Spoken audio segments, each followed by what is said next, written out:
সন্মানীয় বিচাৰক মণ্ডলী, সন্মানীয় উদ্যোক্তা মণ্ডলী আৰু আজিৰ উপস্থিত সকলোকে মোৰ শ্ৰদ্ধা জনাইছোঁ। আজি মোৰ বক্তৃতাৰ বিষয় হৈছে বৰ্তমান সমাজত সবাতোকৈ চৰ্চিত বিষয় সামাজিক মাধ্যম আৰু মহিলাসকলৰ ভূমিকা।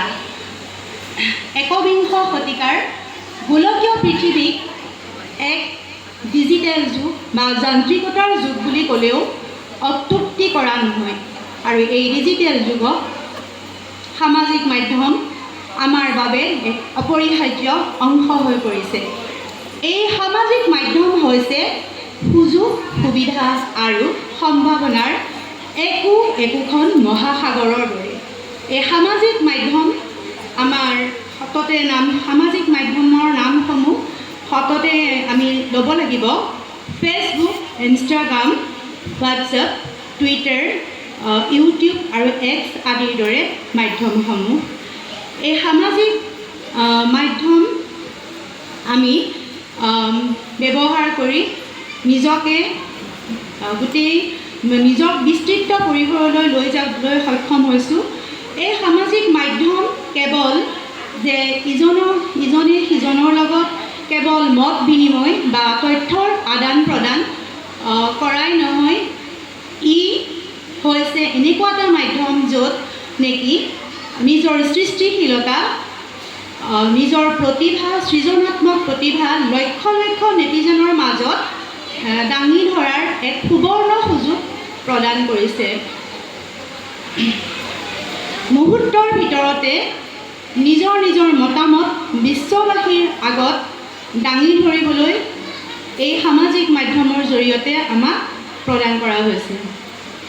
বহু সফল উদ্যোগী মহিলা, সাংস্কৃতিক কৰ্মী, শিক্ষাবিদ, বুদ্ধিজীৱী, ফেশ্বন ডিজাইনাৰ আদি বহু মহিলাই সামাজিক মাধ্যম ব্যৱহাৰ কৰি তেওঁলোকে নিজৰ কৰ্মক অধিক পৰিমাণে বিস্তৃত পৰিসৰলৈ লৈ যাবলৈ সক্ষম হৈছে।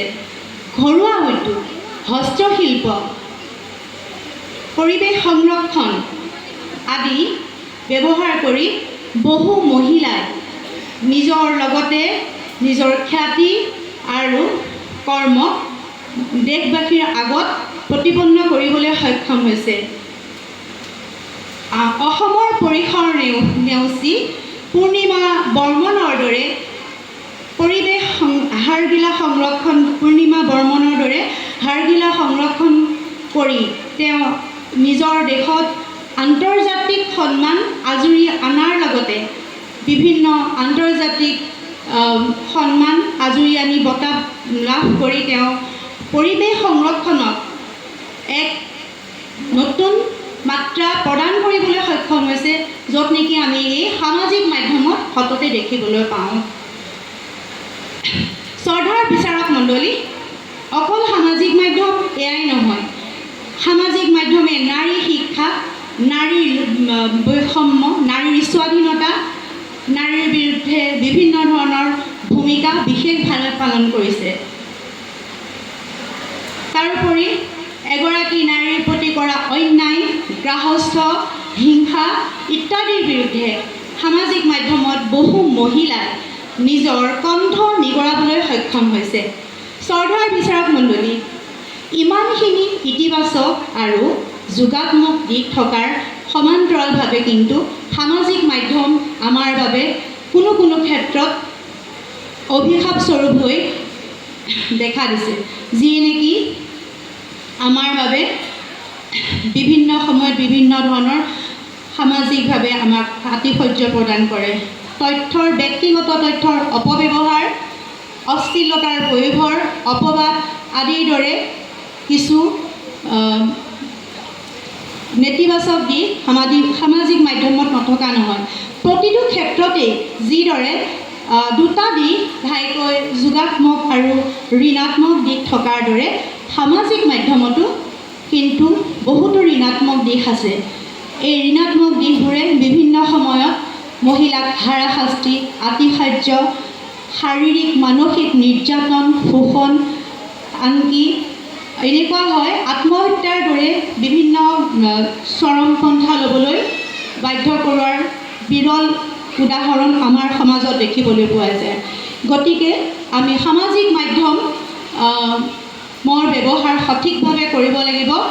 তাৰ নেতিবাচক দিশ আমি আদৰি নলৈ ইতিবাচক দিশ লৈ সামাজিক মাধ্যম যদি ব্যৱহাৰ কৰোঁ তেতিয়াহ'লে ই নাৰী সবলীকৰণ, নাৰীৰ উন্নয়ন আৰু নাৰীৰ সচেতনতা এই দিশত আমি আগবাঢ়িব পাৰিম। শ্ৰদ্ধাৰ বিচাৰক মণ্ডলী, সামাজিক মাধ্যম আমাৰ বাবে এক অতি শক্তিশালী আহিলা। এতিয়া হয়তো আমাৰ প্ৰত্যেকৰে হাতে হাতে একোটা সামাজিক মাধ্যম আছে, যি নেকি আমি দিনটোৰ পৰা নিশালৈ আমি সামাজিক মাধ্যম ব্যৱহাৰ নকৰিলে অস্বস্তি অনুভৱ কৰোঁ। আমি ইজনে সিজনৰ লগত মতৰ বিনিময় কৰিব নোৱাৰোঁ আৰু ইয়ে আমাক বহুত ধৰণেৰে আমাক সহায় কৰি আহিছে আৰু ভৱিষ্যতেও সহায় কৰি যাব। গতিকে মই ভাবোঁ সামাজিক মাধ্যমৰ ইতিবাচক দিশখিনি আমি আদৰি ল'ব লাগিব, য'ত নেকি আমি তাৰ পৰা জ্ঞান, নাৰী সবলীকৰণ, নাৰীৰ উন্নয়নৰ পৰা আৰম্ভ কৰি আমি যিখিনি ইতিবাচক জ্ঞান লাভ কৰোঁ সিয়ে আমাক এখন সুস্থ সবল সমাজ গঢ়াত সহায়ক হ'ব।